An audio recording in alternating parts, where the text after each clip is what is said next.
Kasi sa totoo lang, sunod-sunod yung mga laban sa Japan from October 12 to October 14. Tapos sasabayan Mm. nila yung October 13 event ng Prime Boxing sa Japan. Mm. Yan ang malaking katanungan dito is may bibili kaya ng pay-per-view at may mga manonood kaya sa venue? Kasi Ba- mm. Baka kasi magkaibang alam oras naman to. natin, Takuma Inoue tsaka Kenshiro Teraji, household name yun sa Japan eh. Talaga napupuno ang venues kapag yung dalawang lumalaban. Tingin ko, Pero sa totoo lang, Sir Pao, ang kinakatakot ko dito, baka langawin eh, yung pay-per-view sales nila, tsaka yung mga manonood sa venue. yeah, pag nilangaw yan, tas matalo pa, wala, goodbye na talaga. Pero sa Pilipinas, hindi lalangawin yan, bro. Oo naman. Maraming Na, manonood dito. maraming kasi mayroon fans din dito sa Pinas eh. Mm. Face bro pa. Kalbo, akit ka ka dito para mas lalo uminit. Pakiting kita dito. Akit ka, may link ako dyan, ha?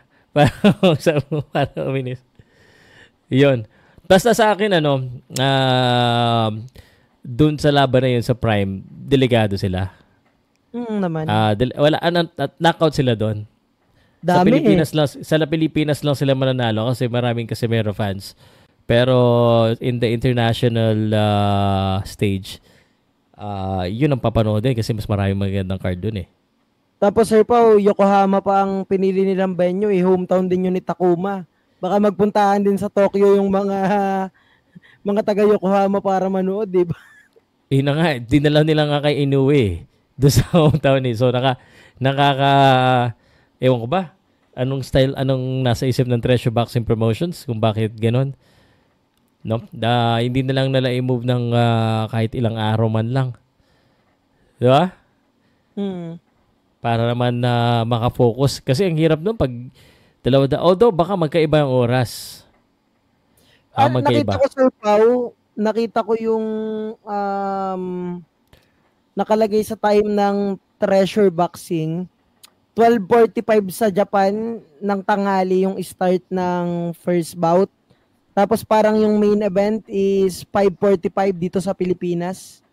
Which is kasabay naman ng siguro mga opening bouts naman ng Prime Video.